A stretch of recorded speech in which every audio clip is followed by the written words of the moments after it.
Welcome to PulseWire. Today we're diving into a diplomatic chill sweeping North America. The date is October 4th, 2025, and a new Canadian law has placed a toll on the only practical land route to Alaska from the continental U.S. This move has left Alaskans feeling isolated, and American travelers facing steep new costs. Alaska, separated from the lower 48 by nearly 500 miles of Canadian territory, has long relied on the Alaska Highway, a vital land bridge for commerce, military, and families. Now, the Northern Corridor fee requires all U.S. citizens driving through Canada to Alaska to pay a substantial toll.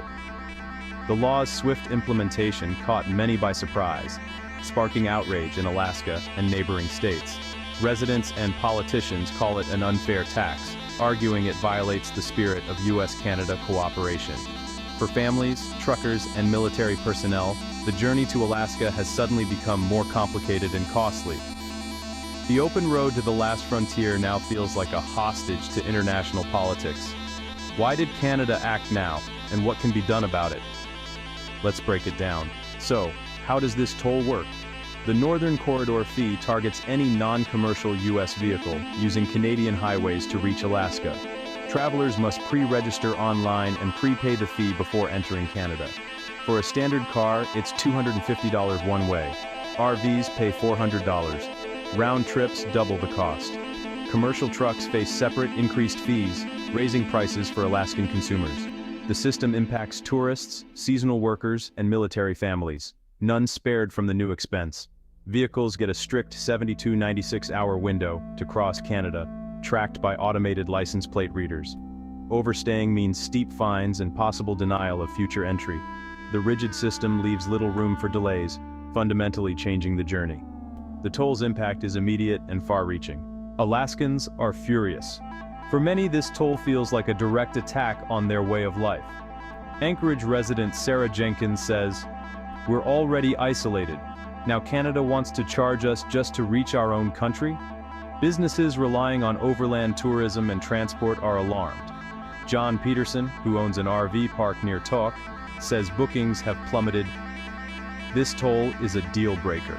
It's a threat to my livelihood." Alaska's governor called the law an economic blockade and is exploring legal and diplomatic options. Senator Lisa Murkowski declared, "Access to Alaska is not a privilege to be sold, it is a right." The anger spreads to border states like Washington and Montana, where officials warn of supply chain disruptions and higher prices. Trucking associations predict shortages of essential goods in Alaska. The message from Americans: this toll is unacceptable, and the fallout could be immense. The sense of unity across the region is strong, with calls for immediate action. The economic and social stakes are high. The pressure on Washington to respond is mounting. Alaskans are demanding answers. The crisis is just beginning. From Canada's perspective, the Northern Corridor fee is about fairness and sustainability, not aggression.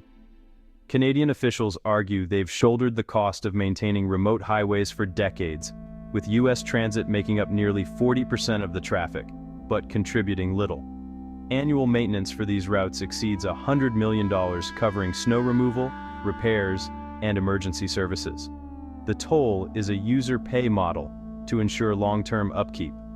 Ottawa also frames the fee as an environmental measure, with some revenue earmarked for wildlife protection and sustainable infrastructure. Canadian officials insist the fee is not punitive, but a matter of sovereignty. Every country has the right to manage its infrastructure and charge for its use, says a spokesperson. The debate is about who pays for the roads and who decides. While the Alaska toll shocked many Americans, it's not without precedent. Countries worldwide use tolls and access controls to manage borders and fund infrastructure. The Panama Canal charges transit fees. European nations require highway vignettes for all drivers. These systems apply to both locals and foreigners, funding road maintenance.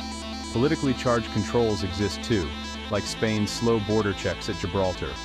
Critics argue the Alaska Highway is unique, serving as the only land link between two parts of the U.S. The Canadian move challenges a long-standing unwritten understanding of free passage. The outcome could set a global precedent for cross-border travel, Washington's response is a mix of diplomacy and threats.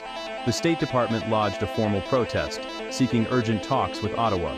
Secretary Blinken said, "We're committed to a solution that respects Canadian sovereignty and ensures access to Alaska." Lawmakers introduced the Fair Access to States Act, proposing reciprocal fees on Canadian trucks and rail at key crossings. The goal pressure Canada to reconsider by hitting back economically. Grassroots campaigns are mobilizing, with petitions and PR efforts highlighting the toll's negative impact on both sides of the border. U.S. officials may issue a travel advisory, warning of unexpected costs for Alaska-bound travelers. The multi-pronged approach, diplomacy, economic threats, and public pressure, aims to force Canada's hand. The risk escalation into a trade war. The stakes are rising fast. As the standoff continues, the future of the Alaska land route hangs in the balance. Some experts predict a compromise, perhaps reduced fees or exemptions for military and families. Others warn both sides may dig in, risking a cycle of retaliation that could damage both economies. The immediate impact is real higher prices in Alaska, uncertainty for military families, and canceled road trips. The region faces anxiety and disruption as winter approaches. Resolution depends on high-stakes diplomacy behind closed doors. A possible deal: U.S. funding for highway maintenance in exchange for toll relief. For now, the road to Alaska is paved with uncertainty. The world is watching to see if these allies can find an off-ramp, or if the Great White North will become even more isolated. Stay tuned as this story unfolds.